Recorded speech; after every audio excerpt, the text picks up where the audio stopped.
You wake up at 3 a.m. No reason, no alarm, no noise. Your eyes just open. And for a few seconds before your rational brain catches up, something older takes over. You listen. You scan the dark corners of the room. Some part of you, a part you didn't choose, a part you can't switch off, is checking if you're safe. Then you tell yourself it's nothing. You roll over. You go back to sleep. But here's the question nobody asks. Why does your body still do that? You live behind locked doors in a building in a city. Under a light switch you could flip in half a second. There is no leopard outside your window. There is no rival tribe circling your camp. And yet, every single night, some ancient piece of software inside your brain still runs the same program it ran 300,000 years ago. Because for almost the entire span of human existence, the night wasn't something you slept through. It was something you survived. There are 4 systems still running inside you from back then. One decides who wakes up first in your house. One is quietly tracking a light source you probably haven't looked at in weeks. One is the reason a dark hallway feels different than a lit one,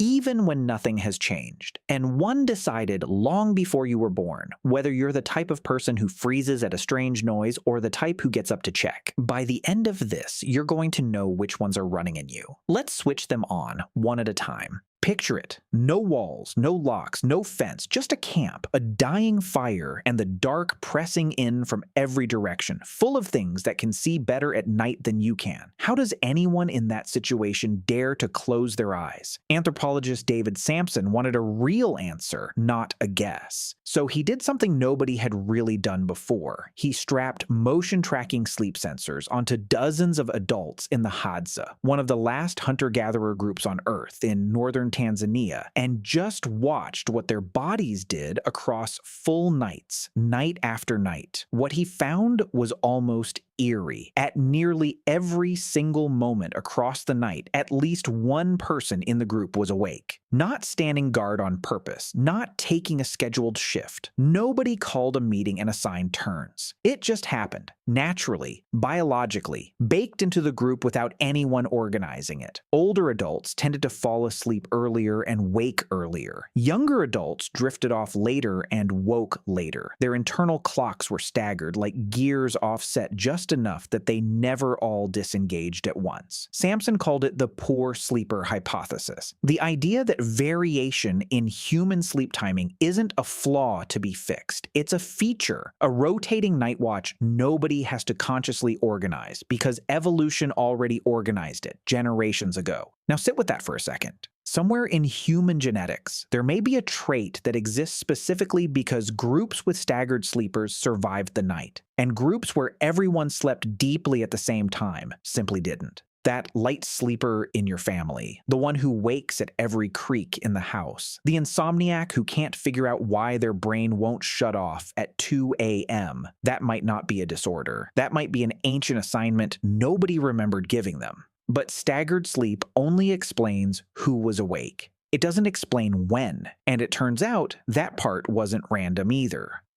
Quick question. When was the last time you actually looked up and noticed what phase the moon was in? Most people can't answer that, but your ancestors' bodies could automatically, without ever glancing up. In 2013, a research team led by Horacio de la Iglesia studied sleep in communities living with little to no artificial light. First the Toba and Kam people of Argentina, later extended to Hadza and San communities in Africa. What they found is something modern humans have almost completely lost touch with. Human sleep used to track the moon. In the nights building toward a full moon, when natural light was strongest, people went to bed later and slept less. As the moon waned and the nights darkened, sleep came earlier and ran longer. The pattern held across communities on different continents who had never had contact with each other, which is exactly why researchers ruled out coincidence. This wasn't culture, it was biology. Think about what that actually means. Before street lamps, before candles, before fire even, our ancestors' bodies were quietly reading the sky sky and adjusting behavior around it. Brighter nights meant more time to move, forage, travel. Darker nights meant get low, get still, get to sleep. Here's the part that should unsettle you a little. Some researchers have picked up faint traces of this same lunar pattern in modern electrically lit populations. Office workers, city dwellers, people who haven't seen real darkness in years. A restless night around the full moon that you brushed off as a coincidence might be a 400,000-year-old rhythm, still quietly trying to run in a world that no longer needs it. Your ancestors didn't check a phone for the time. They checked the sky, and some stubborn part of your biology still remembers how.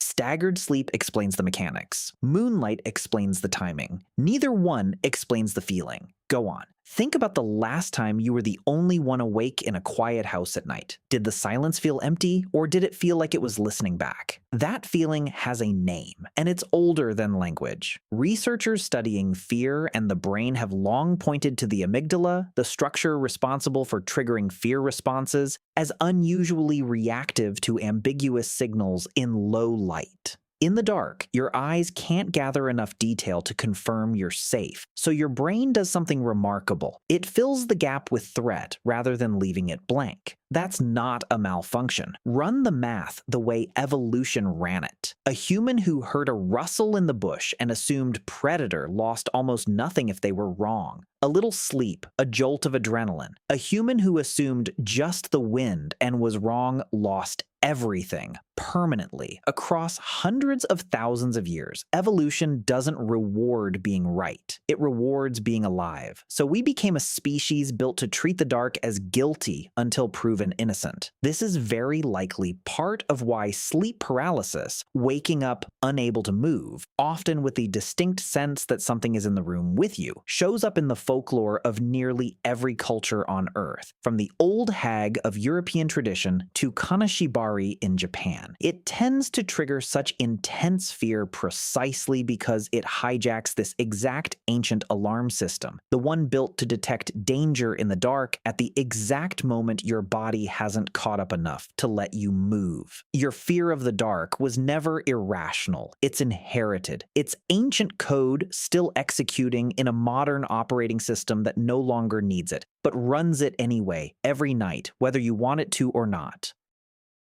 If danger came out of the darkness toward your ancestors' camp, someone had to move first. Someone had to freeze, protect, and stay silent. Those were never random assignments. And the uncomfortable truth is, they still aren't, not entirely, even now. Anthropological and ethnographic research across dozens of contemporary hunter-gatherer societies has documented that nighttime roles and risks were rarely shared equally. In many groups, men were more likely to move toward the edges of camp to respond to disturbances. Women's nighttime patterns were shaped heavily by caregiving, waking repeatedly through the night to nurse or settle children, a rhythm that may have reinforced the very staggered sleep pattern researchers like Samson later measured. Children stayed physically closest to adults after dark, in body contact within arm's reach, because in a world with no walls, proximity to another body was the only real security system anyone had. This wasn't arbitrary. It was survival architecture refined over hundreds of thousands of years by exactly one metric. Who could respond fastest and who had the least room for error? And here's the part worth sitting with. Some of the instincts you still carry: who feels safer walking alone at night, who sleeps lighter with a child in the house, who wakes first at a strange sound, and who reaches for someone else instead, may not be purely modern conditioning. They may be standing on a foundation poured in the deep dark of the Pleistocene, long before cities, long before locks, long before any of us were born.